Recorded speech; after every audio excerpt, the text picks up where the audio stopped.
स्तरावर शेतकरी, दिव्यांग, पारधी बांधव तसेच सर्वसामान्यांच्या प्रश्नाची सोडवणूक होत नसल्याने गुरुदेव युवा संघाचे अध्यक्ष मनोज गेडाम यांनी शुक्रवारी हिवाळी अधिवेशनावर सर्वसामान्यांच्या आवाजाचे नेतृत्व केले। त्यांच्या या अर्धनग्न आंदोलनाची चर्चा विधिमंडळात झाली, परंतु मुख्यमंत्र्यांच्या भेटीसाठी प्रवेशद्वारावर आंदोलक आणि पोलिसांमध्ये वादाची ठिणगी उडाली।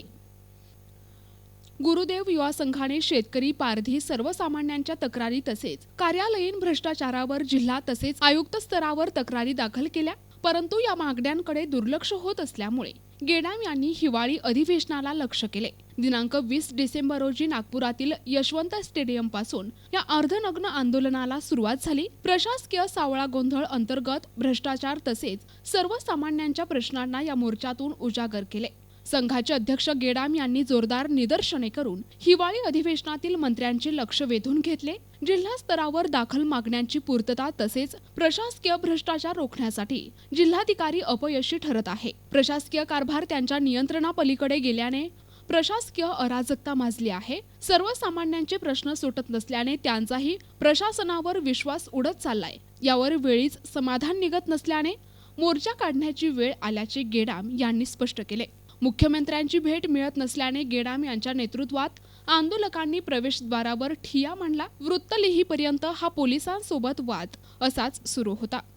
नेर तालुक्यातील आजंती येथील 56 पारधी बांधवांना जागेचे पट्टे, घरकुल तसेच मूलभूत सुविधांची पूर्तता, झरी तालुक्यातील सुरला येथील शेतकऱ्यांना शेत जमिनीचे पट्टे, दिव्यांगांच्या अर्थसहाय्य योजना तसेच रोजगार विषयक मागण्या यासोबतच उप अधीक्षक भूमी अभिलेख कार्यालयातील अनागोंदी जिल्हा शल्य चिकित्सकांच्या मनमर्जीने फोफावलेला भ्रष्टाचार तसेच शासकीय रुग्णालयातील गैरसुविधेवर समाधान मिळावे यासाठी अर्धनग्न आंदोलन करण्यात आले। त्यांच्याकडून समाजातील या दुर्लक्षित घटकांसाठी काम केले जाते। अल्पावधीतच त्यांचे संघटन भक्कम झाल्यामुळे त्यांना जनाधार लाभत आहे। या मोर्चात जवळपास शेकडो मोर्चेकरी सहभागी झाले होते। जो आमचा यवतमाळ जिल्हा आहे हे आदिवासी जिल्हा हे घोषित आहे आणि सर्वात जास्त यवतमाळ जिल्ह्यामध्ये आत्महत्या झाल्या आहे। फक्त हे जे सरकार आहे हे शेतकऱ्याच्या पाठीशी नाही आहे, कष्टकरीच्या पाठीशी नाही आहे, दिव्यांगाच्या पाठीशी नाही आहे, गोरगरिबाच्या पाठीशी नाही आहे। हे सरकार आपलं घर भरण्याकरताच आहे। हे 3 तालाची 3 सरकार आहे। गेल्या 15 वर्षापासून मी विधान भवनवर मोर्चा घेऊन येत आहो। मला फक्त चॉकलेट दिल्याशिवाय या सरकारनं काही केले नाही। मला याआधी विजय गाईत आदिवासी मंत्री भेटले, पारधी समाजाचे सर्व प्रश्न करतो म्हणे। आजची परिस्थिती पारधी समाजाची आहे। लहान लहान 1 वर्षाचा, 2 वर्षाचा, 3 वर्षाचा लेकरू भीक मागत आहे रस्त्यावर। हे सरकार काही जनतेचा विकास करणार? यांनी काय केलं? इलेक्शनच्या वेळेस लाडकी बहिणीला पैसे खात्यात टाकले आणि आता 2100 रुपये कबूल केले, पण आमच्या दिव्यांगाला 275 रुपये महिना मिळते। आजच्या महागाच्या काळामध्ये 450 रुपयाचा रिचार्ज आहे, 275 रुपये त्यांचं उदरनिर्वाह होणार का? या सरकारला आमच्या दिव्यांगाच्या घरावर घर पडत आहे। या श्रीमंत लोकांना घर दिले जाते, अंत्योदयाचं कार्ड आहे, राशन कार्ड। आम्ही मोर्चे काढूनही आम्हाला जिल्हा प्रशासन देत नाही धान्य, 20 किलो गहू, 15 किलो तांदूळ हे द्यायला तयार नाही सरकार। म्हणजे सरकार काय कामाची आहे? त्यामुळे यांनी मुख्यमंत्री वयश्री योजना काढली पुऱ्या महाराष्ट्रामध्ये।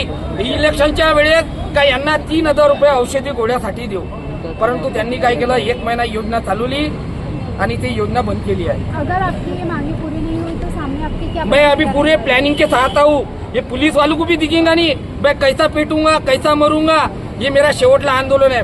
आंदोलन काढणं आणि कार्यकर्ता जमा करणं हे कुणाचं साधारण काम नाही आहे। आणि त्यात जे ज्याला चालतं नाही आहेत, काऊन का ते हक्काची मागणी करायला आली आहे, त्यांचा हक्क आहे, तर ते असे माझ्या संग हे पेटायला तयार आहेत।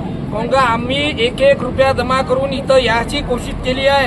आम्ही भीक मागितली आहे या मोर्चाला येण्याकरता, काऊन आम्ही धन्नासेठ नाही आहोत। या आमदार खासदाराला 1.5 लाख रुपये पेन्शन भेटते आणि आम्हाला 275। काय देश कुठे चालला?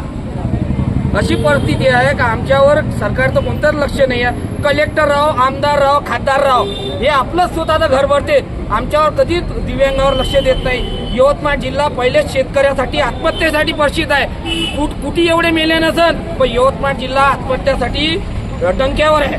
आणि यवतमाळ जिल्हा रोजच्या रोज मर्डर होते, सुरी कापल्यासारखं, पण तर कोणता आमदार याच्यावर लक्ष देत नाही। हे दुःखद गोष्ट आहे। प्रतिनिधी कलीम खान, NTV न्यूज मराठी, यवतमाळ।